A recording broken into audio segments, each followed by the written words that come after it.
உம்மோடு என்னாடும் உறவாட அருள் செய்யுமே கர்த்தாவே உம் வார்த்தையை கேட்டிட காத்திருப்பேன்.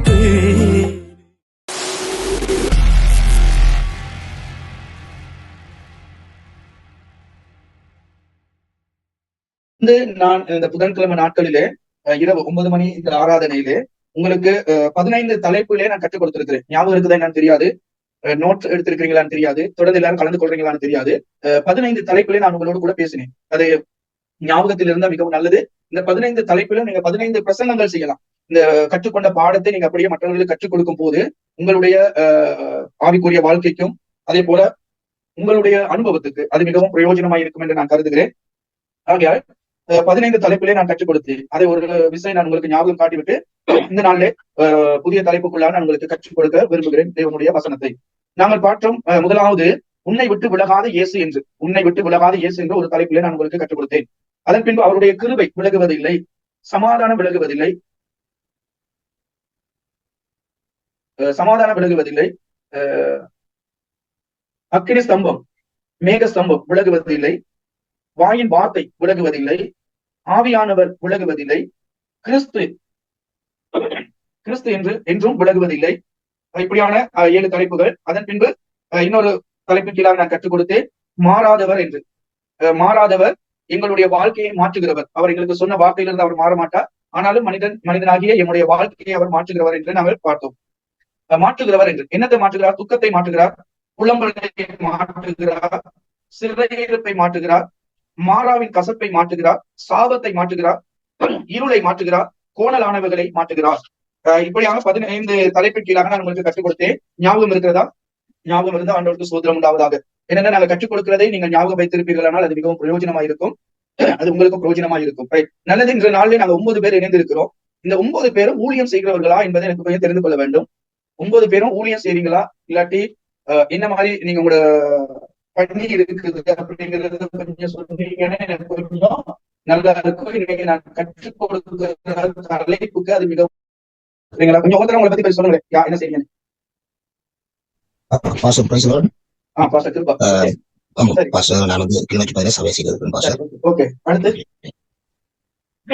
என்னுடைய பேர் தெபோரால். நான் ஊழியம் செய்து கொண்டிருக்கேன். என்னுடைய அப்பா ஊழியரா இருக்காரு. அவர் கீழே இருந்து சபையும் மற்றும் டெலிவரன்ஸ் மினிஸ்ட்ரியில நான் ஊழியம் செய்து கொண்டிருக்கேன். ஊழியக்கார சகோதரி நான் சிஸ்டர் இந்திராணி. நான் ஒரு கவர்மெண்ட் ஸ்கூல்ல டீச் பண்ணேன். இப்ப நான் ஃபுல் டைம் மினிஸ்ட்ரியில எங்க சபையில நான் ஊழியம் செஞ்சுட்டு இருக்கோம். 6 வருஷமா நான் டெலிவரி மினிஸ்ட்ரியில ஒர்க் பண்ணிக்கிறேன்.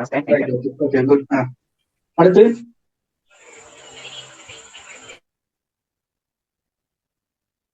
அடுத்த 3 பேர் தான் சொல்லியிருக்கீங்க.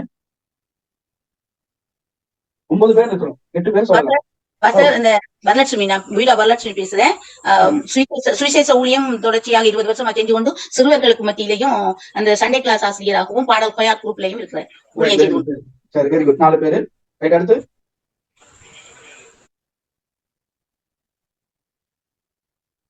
வேற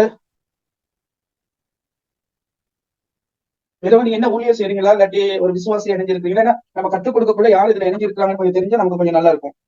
அதுக்காகத்தான்.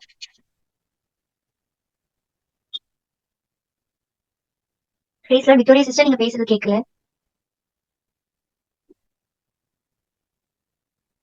சரி, அவங்களோட நெட்வொர்க் ஏதோ பிரச்சனையா இருக்கும். நல்லது. இன்றைக்கு நான் கற்றுக் கொடுக்க போகிற தலைப்பு கொடுப்பதின் ஆசீர்வாதம். கொடுப்பதின் ஆசீர்வாதம் என்ற தலைப்பில தான் நாங்க பார்க்க போறோம். அப்ப நாங்க இன்னைக்கு பார்த்தோம், எல்லாரும் ஊழியம் செய்யறவங்க தான் இருக்கிறீங்க. கூடுதலா நீங்க ஊழியம் செய்யறவங்களா இருந்தா உண்மையிலே இந்த பாடம் எங்களுக்கு ரொம்ப பிரயோஜனமா இருக்கும். உங்களோட ஊழியத்துக்கு பிரயோஜனமா இருக்கும். அதே போல உங்களுடைய தனிப்பட்ட வாழ்க்கைக்கும் இது மிகவும் பிரயோஜனமா இருக்கும். ஆகையால் இந்த வார்த்தையை நாங்கள் வெறுமனே ஏற்றுக்கொள்ளாதபடி இதை நாங்கள் உண்மை மொத்தமாய் நாங்கள் ஏற்றுக்கொள்ள போது இந்த வார்த்தை எங்களுடைய வாழ்க்கையிலே ஒரு ஆசீர்வாதத்தை கொண்டு வரும். இல்லாட்ட எங்களுடைய வாழ்க்கைக்கு ஒரு துணையா இருக்கும். ஆகையால் தேவனுடைய வார்த்தையை கற்றுக்கொள்கிற நாங்கள் சில காரியங்களை நாங்க செய்யணும். ஊழியம் செய்கிறவங்க நாங்க செய்யணும். அப்பதான் இது மற்றவங்களுக்கு லேசா இருக்கும். மற்றவங்களும் அந்த காரியத்தை பின்பற்றுவாங்க, மற்றவங்களை கற்றுக்கொள்வாங்க. நாங்க அதுல ஈடுபடுறவங்களா இருக்கும், நாங்க செய்யறவங்களா இருக்கும். அப்ப இன்றைக்கு நாங்க பார்ப்போம் கொடுப்பதின் ஆசீர்வாதம் அப்படின்ட்டு நாங்க பார்ப்போம். அப்ப நாங்க பாக்குறோம் தேவனுடைய வார்த்தையை நாங்க பார்ப்போம். அப்போஸ்தலர் நடவடிக்கைகள் 20வது அதிகாரம் 35வது வசனத்தை வாசிக்க கேட்போமா? 20:35 அப்போஸ்தலர். இப்படி பிரயாசப்பட்டு பலவீனரை தாங்கவும் வாங்குகிறதை பார்க்கலும் கொடுக்கிறதே பாக்கியம் என்று கர்த்தராகிய இயேசு சொன்ன வார்த்தைகளை நினைக்கவும் வேண்டும் என்று எல்லா விதத்திலேயும் உங்களுக்கு காண்பித்தேன் என்றான். ஆமென். அப்ப நீங்க இங்க பாத்தீங்கன்னா ஆண்டவருடைய வார்த்தை இருக்கிறது, வாங்குவதை பார்க்கலும் கொடுப்பது ஆசீர்வாதமா இருக்கிறது. அப்ப நாங்க ஊழியம் செய்யறோம், முதலாவது நாங்கள் ஆண்டவருடைய வார்த்தையின்படி நாங்க கொடுக்கக்கூடியவரா இருக்கணும். கொடுப்பதற்கு ரொம்ப பிரயாசப்படணும். கொடுக்க வேணுங்கிற எண்ணம் எங்களுக்குள்ள இருக்கணும். நாங்க கொடுக்கும் போதுதான் தேவன் என்ன செய்கிறார், எங்களை நாங்கள் கொடுப்பதை மூலமாக தேவன் எங்களுடைய அன்பையும் நாங்கள் அவர் மேல் வைத்திருக்கிற விசுவாசத்தையும் அவர் மேல் வைத்திருக்கிற அக்கறையை குறித்து தேவன் அறிந்து கொள்கிறார். ஆகையால் தேவன் கொடுப்பதை மிகவும் விரும்புகிறார். ஏன்னா கடவுளுக்கு நாங்க விளங்கிக் கொள்ளணும். ஏன் ஆண்டவருக்கு கொடுக்கணும்? ஆண்டவர் என்ன ஏழையா? ஆண்டவருக்கு ஒண்ணும் செய்ய முடியாதவரா? ஆண்டவருக்கு ஒண்ணுமே இல்லாம நாங்க அவருக்கு கொடுத்து அவரை நாங்க ஆசீர்வதிக்கிறோமா? இல்ல. இதை நல்லா புரிந்து கொள்ளணும். நாங்க ஏன் கொடுக்கணும், எதற்காக கொடுக்கணும், எப்படி கொடுக்கணுங்கிறது தான் நாங்க இந்த நாளை கற்றுக்கொள்ள போறோம். அப்ப கொடுப்பது நிமித்தமா ஆசீர்வாதம். அப்ப வேத வசனம் சொல்லுகிறது வாங்குவதை பார்க்கலும் கொடுப்பதே நல்லது அப்படின்னு. அப்ப நாங்க என்ன செய்யணும்? ஆண்டவருடைய வார்த்தை சொல்றது, மற்றவரிடத்துல நீ கையேந்தாதது, கடன் வாங்காது இருப்பாயாக, கடன் கொடுப்பாயாக என்று ஆண்டவர் சொல்லுகிறார். அப்ப நாங்க ஆண்டவருடைய வார்த்தையை கற்றுக்கொள்ளுங்க. நாங்க இந்த வேத வசனத்தின் அடிப்படையில நாங்க தேவனுடைய வார்த்தையை நன்றாக புரிந்து கொள்ளணும். கொடுப்பதின் ஆசீர்வாதம் அது நமக்கு பாக்கியமா இருக்கிறது. அப்ப நாங்க ஆண்டவருக்கு என்னத்தை கொடுக்கிறோம்? முதலாவது நாங்க நேரத்தை ஆண்டவருக்கு கொடுக்க வேண்டும். எங்களோட வாழ்க்கையில ஆண்டவருக்கு என்ற ஒரு நேரத்தை எங்களோட வாழ்க்கையில கொடுக்கணும். அது ரொம்ப முக்கியம். அதே போல ஆண்டவருக்கு நாங்க நேரத்தை கொடுக்கிறோம். அது மாத்திரமல்ல, அவருடைய ஊழியத்துக்காக நாங்க காணிக்கைகளை செலுத்துகிறோம். அவருடைய ஊழியத்துக்காக எங்களுடைய பணத்தை கொடுக்கின்றோம். அவருடைய ஊழியம் செய்கிற ஊழியக்காரர்களை போஷிக்கத்தக்கதாக எங்களுடைய முதல் பலனை நாங்கள் அவர்களுக்கு கொடுக்கின்றோம். அப்ப வேதம் எங்களுக்கு மிக தெளிவாய் ஆண்டவர் சில காரியங்களை கற்றுக் கொடுக்கிறார். அப்ப இந்த 20வது அதிகாரம் 35வது வசனத்தை இன்னொரு முறை வாசிப்போம். அதுல பார்த்து எவ்வளவு அழகா அப்போஸ்தலர் புத்தகத்திலே 20வது அதிகாரம் 35வது வசனத்தை நாங்க பார்ப்போம். இப்படி பிரயாசப்பட்டு பலவீனரை தாங்கவும் வாங்குகிறதை பார்க்கிலும் கொடுக்கிறதே பாக்கியம் என்று கர்த்தராகிய இயேசு சொன்ன வார்த்தைகளை நினைக்கவும் வேண்டும் என்று எல்லா விதத்திலேயும் உங்களுக்கு காண்பித்தேன் என்றான். பாத்தீங்கன்னா இங்க என்ன நடக்குது? நாங்க கொடுப்பதுல ரொம்ப பிரயாசப்படணும். கொடுக்கிறது எங்களுக்கு ரொம்ப நல்ல ஒரு குணாதிசயம். அப்ப எவ்வளவு கொடுக்கணுங்கிறது இன்னைக்கு நான் பேசவில்லை. எவ்வளவு கொடுக்கணுங்கிறது இல்ல, நாங்க கொடுப்பது இல்லை. அதுல ரொம்ப நாங்க என்ன செய்யணும்? உண்மையா இருக்கணும். அதுதான் எங்களுக்கு ஆண்டவர் சொல்ற, வாங்குவதை பார்க்கணும் கொடுப்பது நல்லது. கொடுப்பதில் எங்களுக்கு ஒரு மகிழ்ச்சி இருக்கிறது. கொடுப்பது நிமித்தமாய் சந்தோஷம் இருக்கிறது. கொடுப்பது நிமித்தமாய் எங்களுடைய ஆவிக்குரிய வாழ்க்கையை மற்றவர்கள் காணக்கூடியதா இருக்கிறது. ஆகியால் தேவனுக்கு என்று நாங்கள் கொடுக்க கற்றுக்கொள்ள வேண்டும். அப்ப ஊழியம் செய்கிறவர்கள் எப்பொழுதும் என்ன செய்யணும்? நாங்க கொடுக்கிறவங்களா இருக்கணும். ஊழியம் செய்கிற நாங்க ஆண்டவருக்கு கொடுக்க வேண்டும். என்னத்தை கொடுக்கணும்? எங்களுடைய நேரத்தை கொடுக்க வேண்டும், காணிக்கை கொடுக்க வேண்டும், தசம பாகத்தை கொடுக்க வேண்டும். எல்லாத்தையும் நாங்க செய்யும். இது நாங்க செய்யறதுல ரொம்ப தேவன் பிரியமா இருக்கிறார். நாங்கள் இன்னொரு வசனத்தை வாசிப்போம். யாத்ராகம புத்தகம் 25வது அதிகாரம் 1-2 வசனத்தை வாசிப்போம். யாத்ராகமம் 25:1-2. மோசேயை நோக்கி, இஸ்ரவேல் புத்திரர் எனக்கு காணிக்கையை கொண்டு வரும்படி அவர்களுக்கு சொல்லு. மனப்பூர்வமாய் உற்சாகத்துடனே கொடுப்பவன் எவனோ அவனிடத்தில் எனக்கு காணிக்கையை வாங்குவீர்களாக. அப்ப ஆண்டவர் என்ன சொல்றாரு? இப்ப காணிக்கை கொடுக்குறோம்னா இது ஆண்டவர் சொன்னனாலதான். ஏன் ஆண்டவர் காணிக்கை கொண்டு வர சொல்றாரு? எப்படி கொண்டு வாங்க சொல்றாருன்னா, உற்சாகமா கொடுக்கிறவன் இடத்துல. அப்போ ஒரு மனுஷன் கொடுக்கும் போது அவன் சந்தோஷமாய் கொடுக்க வேண்டும். கருமி கொடுக்க கூடாது. ஐயோ நான் இப்படி கொடுக்குறேன்னு வேதனைப்பட்டு கொடுக்க கூடாது.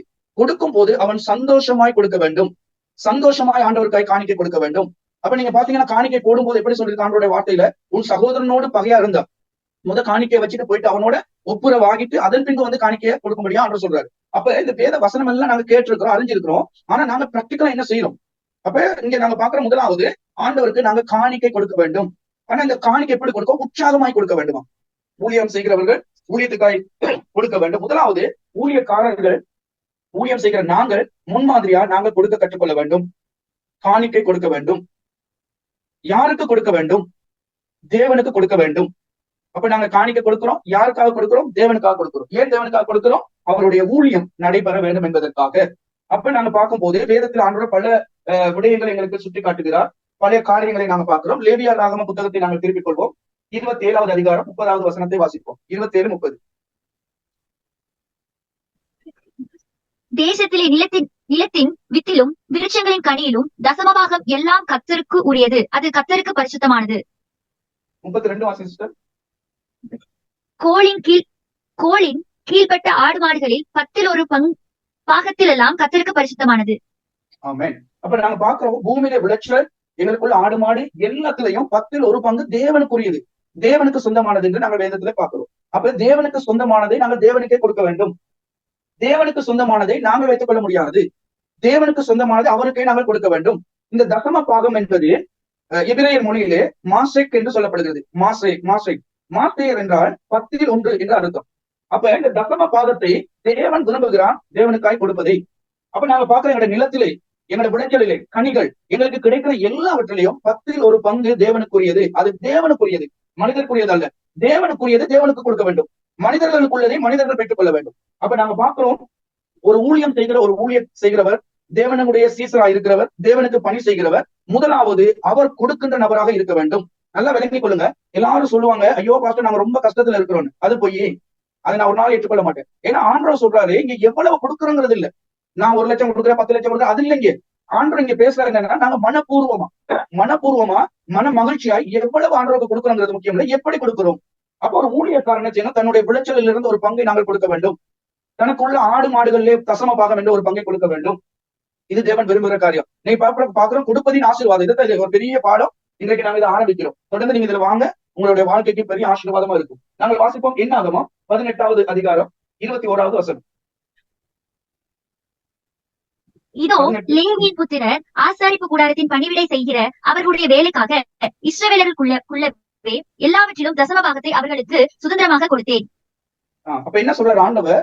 இஸ்ரவேலர்களுக்குள்ளே ஆண்டவருடைய பணி செய்கிறவர்களுக்கு தசம பாகம் என்பதை ஆண்டவர் அறிமுகமாக்கி அதை கொடுத்திருக்கிறார். நாங்க பார்க்கும்போது பழைய ஏற்பாட்டுல லேவியர் என்ற ஒரு கோத்திரம், அவர்கள் வேதத்தை கற்றுக் கொடுப்பதற்கும் ஜனங்களுக்கு ஊழியம் செய்வதற்காக இருந்தார்கள். அவர்கள் எந்த ஒரு வேலையும் செய்ய மாட்டார்கள். அவர்களுடைய வேலை ஜனங்களுக்கு கற்றுக் கொடுப்பது.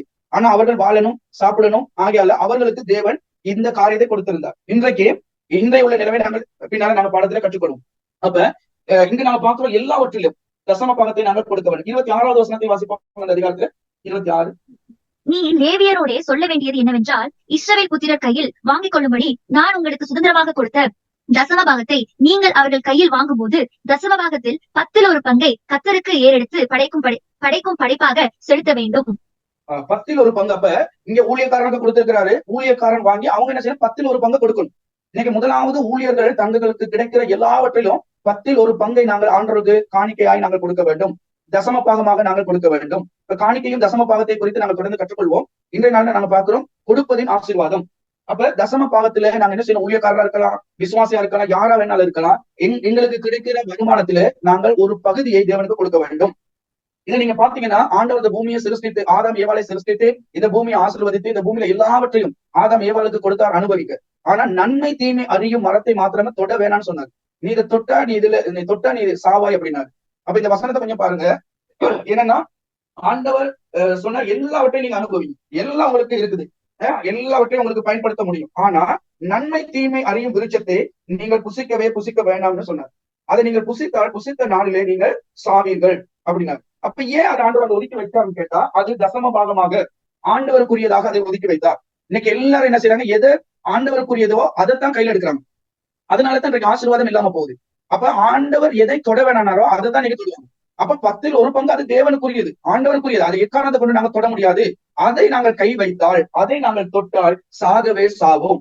சரீர பிரகாரமான அல்ல, எங்களுடைய ஆசீர்வாதத்தை நிமித்தமாய் எங்களுடைய வாழ்க்கை சாபமாய் இருக்கும். இன்று அநேகர் தசம பாகத்தை வஞ்சகம் செய்கிறது நிமித்தமாய் அவருடைய வாழ்க்கையிலே சாபம் வந்திருக்கிறது, ஆசீர்வாதம் இல்லாதபடி. அப்ப நாங்க தேவனுக்குரியது ஆண்டவர் சொல்ல எல்லாவற்றையும் நீ அனுபவி, ஆனா நன்மை தீமை அறிகிற மரத்தை நீ அதை புசிக்காது, அதை தொடவே வேணாம் அப்படின்றாரு. அப்ப என்னன்னா, அது ஆண்டவருக்குரியது. எல்லாம் நமக்கு கொடுத்த ஒன்றை மாத்திரம் வைத்துக் கொண்டார். அதே போலத்தான் 10 எங்களுக்கு ஆசீர்வாதத்தை கொடுத்து 10 ஒரு பங்கை ஆண்டவருக்கு கொடுக்கும்படியா சொன்னார். எப்பொழுதும் ஆண்டவர் ஒரு பங்கை அவருக்கு கொடுக்கும்படியா எங்களுக்கு சொல்லி இருக்கிறார். அப்ப நாங்க அதை சரியா செய்யறோமாங்கிறதுதான் கேள்விக்குறி. லேவியராகமம் 27:30. லேவியராகமம் 27:30 வாசிப்போமா? தேசத்தின் நிலத்தின் வித்திலும் விருட்சங்களின் கனிகளிலும் தசமபாகம் எல்லாம் கர்த்தருக்குரியது, அது கர்த்தருக்கு பரிசுத்தமானது. இங்க பாத்தீங்கன்னா, விருட்சத்தை மரத்துல இருக்கிற காயை, தோட்டத்துல இருக்கிற மரக்கறி நாங்க என்ன செஞ்சாலும் அதுல ஒரு பங்கு கர்த்தருக்குரியதுன்னு சொல்றாரு. அப்ப நாங்க விதைக்கீங்களா, ஆண்டவரே நல்ல விளைச்சல தாரும் சொல்லிதான் விதைப்போம். ஒரு வாழை மரத்தை நட்டாலும் சொல்லுவோம், ஆண்டவரே நல்ல ஒரு வாழை மரத்தை உண்டு, அது நல்லா பெருகணும் ஆண்டவரேன்னு சொல்லி செய்வோம். ஒரு தென்னக்கண்ணை ஊன்னாலும் சொல்லுவோம், ஆண்டவரே. இப்ப நாங்க மரத்துல கும்பிட மாட்டோமே. இன்னைக்கு உலகத்துல உள்ள ஏதாவது செய்யல கும்பிட்டு தான் அந்த மரத்தை ஊன்றா வைக்கிறாங்க, எல்லாம் செய்யறாங்க. ஆனா நாங்க அதை சொல்ல மாட்டோம். நாங்க ஜெபம் பண்ணுவோம், ஆண்டவரே தென்னை மரத்தை நான் ஊன்றேன், இதுல இருந்து எங்களுக்கு நல்ல விளைச்சல தாங்க ஆண்டவரேன்னு சொல்லி ஊணும். அப்படி ஊனும் போது ஆண்டவர் என்ன செய்யறாரு? நல்ல விளைச்சல கொடுப்பாரு. நல்ல விளைச்சல கொடுத்தோன்னா அதுல ஒரு பங்கு தேவனுக்குரியதுன்னு கொடுக்குறோமா? இன்னைக்கு அதான் கேள்வி. அப்ப மரத்துல காய் காய்க்குது, அதுல ஒரு பங்கு ஆண்டவருக்குரியதுன்னு சொல்லி நாங்க கொடுக்குறோமா? அப்ப நாங்க ஊழியரா இருந்தாலும் நாங்க அதை செய்யணும். நாங்க யாரா இருந்தாலும் நாங்க அதை செய்யணும். இதை எப்படி செய்யறதுங்கிறத நாங்க பிறகு நாங்க கற்றுக்கொள்வோம். அப்ப முதலாவது நாங்க பார்க்கிறோம், எல்லாவற்றிலும் தசம பாகம் ஆண்டவருக்குரியது. அதிலே 10 ஆண்டவருக்குரியது. அது அவர் பரிசுத்தமாக எண்ணுகிறார், அது அவருக்கே உரியது. நாங்கள் வாசிப்போம் மத்தேயு 25வது அதிகாரம் 15வது வசனம். 25:15. அவன் அவனுடைய திறமைக்கு தக்கதாக ஒருவனிடத்தில் 5 தாளந்தும் ஒருவனிடத்தில் 2 தாளந்தும் ஒருவனிடத்தில் 1 தாளந்துமாக கொடுத்து உடனே பிரயாணப்பட்டு போனான். அப்ப இங்க ஆண்டவர் என்ன சொல்றாருன்னா, ஒவ்வொருவருக்கும் ஒவ்வொரு விதமான கலந்து கொடுக்கிறார். எல்லாத்துக்கும் ஒரே விதமான ஆசீர்வாதம் இல்ல. அப்ப எல்லாரும் ஒரே விதத்துல கொடுக்க முடியாது.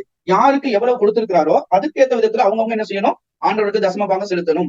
தனக்கு கொடுத்திருக்கிறதுலே நாங்கள் ஆண்டவருக்கு தசம பாகம் செலுத்தணும். நாங்கள் வாசிப்போம் லூக்கா 19:13.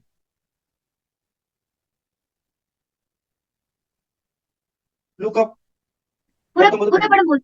புறப்படும் போது அவன் தன் ஊழியக்காரரில் 10 பேரை அழைத்து அவர்களிடத்தில் பத்திரத்தில் திரவியம் கொடுத்து, நான் திரும்பி வரும் அளவும் இதை கொண்டு வியாபாரம் பண்ணுங்கள் என்று சொன்னான். அப்ப ஆண்டவர் என்ன செஞ்சாரு, அவர் தளந்துகளை கொடுத்து இதை நீங்கள் வைத்து இதை பெருக பண்ணுங்கன்னு சொன்னார். அப்ப ஆண்டவர் என்ன செய்யறாரு, நாங்கள் செய்யும் காரியங்கள், நாங்கள் செய்யும் எல்லாவற்றிலும் ஆண்டவர் அதை பெருக பண்ணுகிறான். அதுல பெருக பண்ணும் போது பெருகி வருகிறதுலே 1 ஆண்டவருக்குரியது என்பதை ஆண்டவர் மிக தெளிவாக எங்களுக்கு கற்றுக் கொடுக்கிறார். நாங்கள் வாசிப்போம் யாத்ராகமம் 19:5 வாசிப்போம். யாத்ராகமம். இப்பொழுதும் நீங்கள் என் வாக்கை உள்ளபடி கேட்டு என் உடன்படிக்கையை கைக்கொள்வீர்களானால் சகல ஜனங்களிலும் நீங்களே எனக்கு சொந்த சம்பந்தாயிருப்பீர்கள், பூமி எல்லாம் என்னுடையது. ஆமென். அப்ப ஆண்டவர் சொல்றாரு, அவர் சொன்னபடி செய்யணுமா? யார் சொன்னபடி? ஆண்டவர் சொன்னபடி. ஆண்டவர் எப்படி சொல்லியிருக்கா? அவருடைய வேதத்தின் படி எங்களுக்கு சொல்லியிருக்காரு. அப்ப வேதத்துல ஆண்டவருடைய வார்த்தையின் படி நாங்கள் செய்யும் போது அவருக்கு சொந்தமான ஜனங்களா இருப்போம். அந்த வசனத்தை இன்னொருக்கா வாசிப்போமா? இப்பொழுதும் நீங்கள் என் வாக்கை உள்ளபடி கேட்டு என் உடன்படிக்கையை கைக்கொள்வீர்களானால் சகல ஜனங்களிலும் நீங்களே எனக்கு சொந்த சம்பந்தாயிருப்பீர்கள், பூமி எல்லாம் என்னுடையது. ஆமென். அப்ப பூமி ஆண்டவருடையது. அப்ப நாங்க ஆண்டவருடைய சொந்தக்காரர். பூமிக்கெல்லாம் சொந்தக்காரர் ஆண்டவர். அப்ப அவருடைய ஜனமா இருக்கும்போது அப்ப நாங்க எப்படி இருப்போம்? அவர் எஜமான், அவர் ஐஸ்வர்யவான், நாங்கள் யார் ஐஸ்வர்யவான்? நாங்கள் யார் ஆசீர்வதிக்கப்பட்டவர்கள்? அப்ப ஆண்டவருடைய வார்த்தையை நாங்கள் சரியாய் நாங்கள் விளங்கிக் கொள்ள வேண்டும், வார்த்தையின்படி செயல்பட வேண்டும். நாங்கள் இன்னொரு வசனத்தை வாசிப்போம். அக்காய், நாங்க வேத வசனம் எல்லாம் தாரேன்னா வேதத்தில இருந்து தான் நாங்கள் கற்றுக்கொள்ளணும். அக்காய் 2வது அதிகாரம் 8வது வசனம். ஆக 2:8 வாசிப்போம். வெள்ளியும் என்னுடையது பொன்னும் என்னுடையது என்று சேனைகளின் கர்த்தர் சொல்கிறார். வெள்ளியும் அவருடையது, பொன்னும் அவருடையது. அப்ப எல்லா ஆண்டவருடையது. ஆகையால் ஆண்டவருடையதை அவரை பின்பற்றுகிற பிள்ளைகளுக்கு எங்களுக்கு ஆண்டவருடைய எல்லா ஆசீர்வாதங்களும் சொந்தமானது. அப்ப அதனால ஆண்டவர் என்ன செய்வார்? எங்களை ஆசீர்வதிப்பார். அவருடைய திட்டத்தின்படி எங்களை ஆசீர்வதிப்பார். நாங்க அவருடைய திட்டத்தை தெரிந்து கொள்ள வேண்டும். நாங்க அவருடைய விருப்பத்தை அறிந்து கொள்ள வேண்டும். அவர் எங்களுக்கு என்ன காரியங்களை செய்ய சொல்லியிருக்கிறார் என்பதை நாங்கள் விளங்கிக் கொள்ள வேண்டும். அதுதான் ரொம்ப முக்கியம். நாங்கள் வாசிப்போம் இன்னொரு வசனம். மல்கியா 3:8 வாசிப்போம்.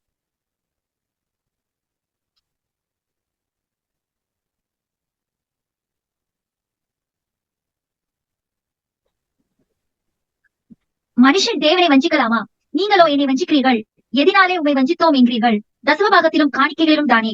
ஆமென். அப்ப இங்க பார்க்கும்போது ஆண்டவர் சொல்ற, மனுஷன் தேவனை வஞ்சிக்கலாமா? ஒரு கேள்வி எழுப்புறாரு. ஆனா நீங்களும் என்னை வஞ்சித்தீர்கள். எப்படி வஞ்சித்தீர்கள்? தசம பாகத்திலும் காணிக்கையிலும். வஞ்சித்தல் என்றால் என்ன? நாங்கள் தேவனுக்கு வைத்துக் கொண்டு கொடுக்காமல் இருப்பது வஞ்சகம், வஞ்சித்தல். ஏன்னா எங்க கையில இருக்கிறதை நாங்கள் கொடுக்காவிட்டால் அது வஞ்சிக்கிறதற்கு சமம். அதுதான் சொல்றேன், நீங்களும் என்னை வஞ்சித்தீர்கள். அப்ப இன்றைக்கு நாங்க என்ன செய்யறோம்? தேவன் எங்களை ஆசீர்வதித்திருக்கிறார். எங்களுடைய வாழ்க்கைக்கு ஆண்டவர் தேவையான எல்லா காரியங்களும் செய்திருக்கிறார். எல்லாவற்றையும் நாங்கள் உண்மையா இருக்கின்றோமா? ஆண்டவர் கொடுத்ததிலே நாங்கள் அவருடைய பங்கு அவருக்கு கொடுக்கிறோமா? எப்பொழுதும் நாங்கள் விளங்கிக் கொள்ள வேண்டும். எனக்கு கிடைக்கும் எல்லாவற்றிலும் ஒரு பங்கு ஆண்டவருக்குரியது. அப்ப இதை நாங்க என்ன செய்யணும்? தெளிவா ஊழியர் செய்கிறவர்கள் நாங்க முன்மாதிரியா இருக்கணும். இந்த அனுபவத்துக்குள்ளே நாங்கள் கடந்து வரணும். இந்த அனுபவத்தை நாங்கள் பெற்றுக்கொள்ள வேண்டும். ஆகையால் வஞ்சகம் செய்யற மனிதனிடத்துல எப்படி ஆசீர்வாதம் உண்டாகும்? நீங்க கொஞ்சம் சிந்திச்சு பாருங்க. ஒரு மனுஷன் வஞ்சிக்கிறான்னு தெரிஞ்சா அந்த வஞ்சிக்கிற மனுஷன் இடத்துல ஏதாவது கொடுப்பாங்களா? இதை மற்றவங்களுக்கு கொடுங்கன்னு சொல்லி இதை நீங்க மற்றவங்களுக்கு பகிர்ந்து கொடுங்க அப்படின்னு கொடுப்பாங்களா? கொடுக்க மாட்டாங்க. ஏன்னா இவர் வஞ்சிக்கிறவர். அப்ப இவர் வஞ்சிக்கிறதுனால என்ன நடக்குது? இவருக்கு கிடைக்கிறது இல்லை. அப்ப நாங்க வஞ்சியாதவங்களா இருக்கணும். அப்ப தேவன் சொல்ல, நீங்களும் என்னை வஞ்சித்தீர்கள். அப்ப எதுல வஞ்சித்தீர்கள்? தசம பாகத்திலும் காணிக்கையும். அப்ப தேவ ஜனங்கள், தேவ பிள்ளைகள், தேவனை பின்பற்றுகிறவர்கள் நாங்கள் தசம பாகம் காணிக்கை கொடுக்க வேண்டும். காணிக்கையை நாங்கள் தேவனுடைய ஆலயத்துக்கு கொடுக்க வேண்டும். தசம பாகம் அவருடைய ஊழியத்துக்கு நாங்கள் கொடுக்க வேண்டும்.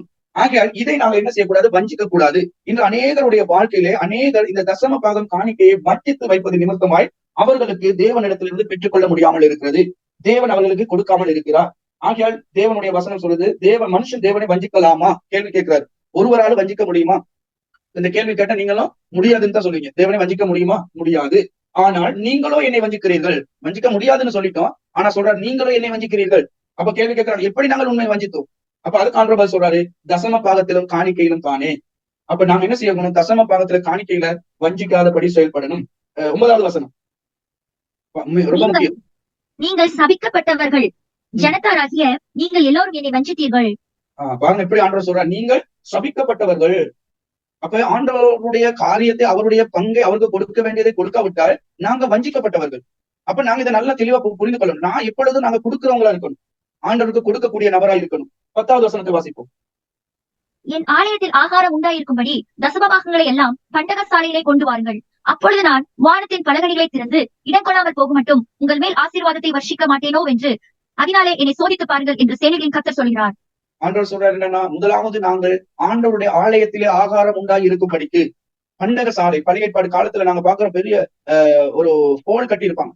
அந்த ஹோல்ல நிறைய பொருட்கள் இருக்கும், சாமான்கள் கொண்டு இருப்பாங்க. இதே நீங்க பாத்தீங்கன்னா அப்போஸ்தல புத்தகத்துல நாங்க பாக்குற 4வது அதிகாரத்துல நாங்க பார்க்கும் போது ஜனங்கள் தனக்கு உண்டானவைகள் எல்லாம் விற்று பேதுருவின் பாதப்படியில கொண்டு வந்து வைத்தாங்கன்னு. அப்ப என்னென்ன தேவையோ அவங்களுக்கு அவங்க பயன்படுத்தி மிச்சத்தெல்லாம் கொண்டு வந்து ஆலயத்துல வச்சுருவாங்க. விவசாயம் போட்டு அதுல இருந்து தசம பாகம் வந்து நெல் விதைச்சா என்ன விதைக்கிறாங்க எல்லாத்துலயும் வரும். அப்ப இதெல்லாம் என்ன செய்வாங்க, ஆலயத்துல அடுக்கி வச்சிருப்பாங்க. ஆலயத்துல ஒரு பண்டக சாலை உருவாக்கி அதுல அடுக்கி வச்சிருப்பாங்க. ஏன்னா பஞ்சம் வரும்போது, குறைவுபடும் போது அதை எல்லாத்துக்கும் கொடுப்பாங்க. ஏழைகளுக்கு கொடுப்பாங்க, விதவைகளுக்கு கொடுப்பாங்க. இப்படியாகப்பட்டவர்களுக்கு கொடுப்பதற்காக வேண்டி என்ன செய்திருந்தாங்க, பண்டக சாலை உண்டாக்கியிருந்தாங்க. இந்த பண்டக சாலைக்கு யார் பொருட்களை கொண்டு வந்து யார் அதுல வைத்திருந்தாங்க? அப்ப நீங்க நல்லா விளங்கி கொள்ளணும், இன்னொருத்தர் அல்ல, சபையில இருக்கிற மக்கள் தான் என்ன செஞ்சாங்க, தனக்குள்ளதை கொண்டு வந்து கொடுத்தாங்க. அப்ப கொண்டு வந்து கொடுத்தது அவங்க என்ன செஞ்சாங்க, பண்டக சாலையிலே நிரப்பி வைத்திருந்தார்கள். அப்ப ஆண்டவர் சொல்றாரு, உங்களுடைய தசம பாகம் காணிக்கைகள் எல்லாம் கொண்டு வாருங்கள். அப்ப நாங்க தேவன் எங்களுக்கு கொடுத்த எல்லா ஆசீர்வாதத்திலும் தசம பாகம் கொடுக்க வேண்டும். கொடுப்பது ஆசீர்வாதம், இதை தேவன் விரும்புகிறார். நாங்கள் வாசிப்போம் மத்தேயு 1வது அதிகாரம் 1-4 வரை. ஆபிரகாமின் குமாரனாகிய தாவீதின் குமாரனான இயேசு கிறிஸ்துவுடைய வம்ச வரலாறு. ஆபிரகாம் ஈசாக்கை பெற்றான், ஈசாக்கு யாக்கோபை பெற்றான், யாக்கோபு யூதாவையும் அவன் சகோதரனையும் பெற்றான், யூதா பாரேசையும் சாராவையும் தாமாரிடத்தில் பெற்றான், பாரேஸ் எஸ்ரோமை பெற்றான், எஸ்ரோம் ஆராமை பெற்றான், ஆராம் அபிதனாபை பெற்றான், அபிதனாப் நாகசோனை பெற்றான், நாகசோன் சல்மோனை பெற்றான், சல்மோன் போவாசை பெற்றான். நீங்க பார்த்தோம்னா இயேசு கிறிஸ்து இந்த பூமிக்கு வருவதை குறித்து அவருடைய வரலாறை குறித்து நாங்கள் பார்க்கிறோம். ஒவ்வொருவரும் என்ன செய்தார்கள், ஒவ்வொருவரை அர்ப்பணித்திருந்தார்கள் ஊழியத்துக்காக, ஒவ்வொருவரை அவர்கள் பிரித்து வைத்திருந்தார்கள், கொடுத்து வைத்திருந்தார்கள். இன்றைக்கு ஆண்டவருக்கென்று ஊழியம் செய்வதற்கு ஒருவரை அர்ப்பணிப்பதில்லை. இப்படி நாங்கள் காரியங்கள் ஆண்டவருக்காக செய்வதில்லை. ஆகிய தேவனுடைய வார்த்தையின்படி நாங்கள் எல்லாவற்றிலும் ஆண்டவருக்கு ஒரு பங்கை ஒதுக்க வேண்டும். ஆண்டவருக்காக ஒருவரை நாங்கள் ஒதுக்க வேண்டும் ஊழியம் செய்வதற்கு. இன்றைக்கு ஊழியர்கள் குறைந்து கொண்டு போவதற்கு காரணம் என்ன, ஊழியத்துக்காக அர்ப்பணிக்கிறது இல்லை, ஊழியத்துக்காக கொடுப்பதில்லை. இப்ப நாங்க பாக்குற கொடுப்பதின் ஆசீர்வாதம், தசமா பாகம் காணிக்கை கொடுக்கணும், விளைச்சல்ல கனிகளை கொடுக்கணும், எல்லாவற்றிலும் கொடுக்கணும். அதே போல ஊழியத்துக்கு நாங்கள் என்ன செய்யணும், கொடுக்க வேண்டும். நாங்கள் வாசிப்போம் 2 கொரிந்தியர் 9:9 வாசிப்போம்.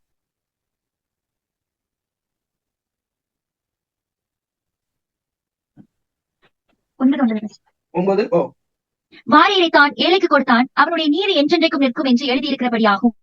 10 வாசிக்கணும். விதைக்கிறவனுக்கு விதையையும் புசிக்கிறதுக்கு ஆகாரத்தையும் அளிக்கிறவர் உங்களுக்கு விதையை அளித்து அதை பெருக பண்ணி உங்கள் நீதியின் விளைச்சலை வர்த்திக்க செய்வார். ஆமென். அப்ப நீங்க விதைக்கிறதுல, நீங்க கொடுக்கிறதுல ஆண்டவர் என்ன செய்வார், உங்களை வர்த்திக்க பண்ணுவார், பெருக பண்ணுவார். ஆண்டவர் உங்களை அதனூடாக உங்களை ஆசீர்வதிப்பார். அப்ப தேவனுடைய வார்த்தையின் அடிப்படையில நாங்கள் கொடுக்க கற்றுக்கொள்ள வேண்டும். ஆண்டவருக்காய் கொடுப்பது ஆசீர்வாதம். ஆகையால் நாங்கள் எப்படி கொடுக்க வேண்டும், ஒவ்வொருவரும் தனக்கு கிடைத்த ஒவ்வொரு காரியத்திலும் தசம பாகத்தை கொடுக்க வேண்டும். உங்களுக்கு 100 ரூபாய் கிடைத்திருந்தால் அதுல 10 ரூபாய் ஆண்டவருக்குரியது. எக்காரணத்தை கொண்டு அதை நாங்கள் தொடக்கூடாது. அது ஆண்டவருக்கு, அவருடைய ஊழியத்துக்கு என்று நாங்கள் கொடுக்க வேண்டும். இப்படியாய் நாங்கள் கொடுக்கும் போது தேவன் என்ன செய்கிறார், எங்களை ஆசீர்வதிக்கிறார். நாங்க நினைக்கிறேன் பெருசா கிடைச்சா பெருசா கொடுப்போம் அப்படின்னு, ஒரு நாள் கொடுக்க மாட்டாங்க. ஊழியம் செய்கிறவர்கள் நீங்கள் நானும் கண்டிப்பாக நாங்கள் பழகிக் கொள்ள வேண்டும். ஒவ்வொரு நாளும் ஒவ்வொரு ஆராதனையிலும் ஆண்டவருக்காய் நாங்கள் காணிக்கை கொடுக்க வேண்டும். நாங்கள் காணிக்கை கொடுப்பதை மற்றவர்கள் பார்க்க வேண்டும், மற்றவர்கள் தெரிந்து கொள்ள வேண்டும். இன்னைக்கு நாங்க பார்த்தா சில பேர் ஊழியக்காரங்க காணிக்கை போடுறதே இல்லை, ஊழியக்காரங்க தசம பாகம் போடுறது இல்லை. விசுவாசிக்கு நாங்க கற்றுக் கொடுப்போம், நம்ம தசம பாகம் போடுறது இல்லை. நான் என்னுடைய ஆலயத்திலே ஆராதனை வேளையில முதலாவது காணிக்கை போடுகிற நபர் நானா தான் இருக்கு. நான் தான் முதல்ல காணிக்கை போடுவேன். அதே போல என்னுடைய தசம பாகத்தை நான் ஊழியர்களுக்கு தசம பாகத்தை எடுத்து ஊழியம் செய்கிற நபர்களுக்கு உதவியாக நான் கொடுப்பேன். ஏனென்றால் நாங்க தசம பாகத்தை கொடுக்கணும். தசம பாகத்தை நாங்க கொடுக்கும் போதுதான் தேவன் எங்களுக்கு என்ன செய்வார், கொடுப்பார். அப்ப நாங்க கொடுப்பதின் ஆசீர்வாதம். கடைசியா ஒரு வசனத்தை வாசித்து நாங்க நிறைவு செய்வோம். லூக்கா 6வது அதிகாரம் 38வது வசனம். 6:38. கொடுங்கள், அப்பொழுது உங்களுக்கு கொடுக்கப்படும். அமுக்கி குலுக்கி சரிந்து விடும்படி நன்றாய் அளந்து உங்கள் மடியிலே போடுவார்கள். நீங்கள் எந்த அளவினால் அளக்கிறீர்களோ அந்த அளவினால் உங்களுக்கு அளக்கப்படும் என்றார். ஆமென். அப்ப நாங்க என்ன செய்யணும்? நாங்க கொடுக்கணும். எப்படி கொடுக்கணும்? எங்களுக்கு கிடைத்து இருக்கிறதுல நாங்க மனப்பூர்வமாய் சந்தோஷமாய் கொடுக்கணும், மன மகிழ்ச்சியாய் கொடுக்கணும். ஆகியவற்றை ஆண்டு முதலாவது நாங்க பார்த்த அப்போஸ்தலர் 20:35 வாங்குவதை பார்க்கிலும் கொடுப்பது நல்லதுன்னு. அப்ப கொடுக்க நாங்க பழகிக் கொள்ளணும். அப்ப உண்மையாய் எங்களுக்கு கிடைக்கிற எல்லாவற்றிலையும் கொடுக்க கற்றுக்கொள்ளணும். கொடுக்கும் போது தேவன் என்ன செய்ய எங்களுக்கு ஆசீர்வாதத்தை கொடுப்பார். ஆகையால் இன்றைய தலைப்பு இதற்கு தொடர்ச்சி இந்த பாடம் இருக்கு. தொடர்ந்து நீங்க வாங்க. இந்த பாடத்தை நீங்க சரியா கற்றுக்கொண்டீங்கன்னா உங்களுடைய வாழ்க்கையில பெரிதான ஒரு ஆசீர்வாதத்துக்குள்ள நீங்க கடந்து வருவீங்க. ஏனென்றால் நான் இந்த வார்த்தைகளை கற்றுக்கொண்டு இதன்படி செய்ய ஆரம்பித்த பின்பு என்னுடைய வாழ்க்கையில கர்த்தர் எதிர்பாராத நன்மைகளை செய்து வருகிறார். அநேக சாட்சி உங்களோட நான் இந்த காரியத்தை பகிர்ந்து கொள்ளலாம். ஏன்னா ஒரு நாள் நாங்க பொய் சொல்ல முடியாது. பரிசுத்த ஆவியானவர் நம்மோடு கூட இருக்கிறார். நாங்க அந்த ஊழியத்தை ஆரம்பிக்கும் போது நான் ஒரு பஸ் ஓல்ட்ல இருந்து தான் ஊழியத்தை ஆரம்பிச்சேன். நைட் வந்து தங்குறது பஸ் ஓல்ட்ல. அங்க தங்கி அடுத்த நாள் காலையில அங்க இருந்து மோக்கலிட்டு போயிட்டு ஊழியம் செய்தேன். இப்படிதான் ஊழியத்தை ஆரம்பிச்சேன். இந்த ஊழியங்களை பத்தி நான் உங்களுக்கு அனுபவத்தோட இந்த வாழ்க்கையில கர்த்தர் செய்த சாட்சிகளோடு கூட இதை நான் உங்களுக்கு கற்றுக் கொடுக்க விரும்புறேன். இதை நீங்க சரியான விதத்துல நீங்க பின்பற்றுவீர்கள். ஆனா நிச்சயம் உங்களுடைய பொருளாதார ரீதியான ஆசீர்வாதத்தை நீங்க காணக்கூடியதா இருக்கும். கர்த்தர் உங்களை ஆசீர்வதிப்பார். அடுத்த பாடத்துல கலந்து கொள்ளுங்கள். கண்டிப்பா நாங்கள் கற்றுக்கொண்டு ஆசீர்வாதத்தை பெற்றுக்கொள்வோம். தேவன் உங்களை ஆசீர்வதிப்பாராக. God bless sister. Thank you, Pastor. Thank you, Pastor. நல்ல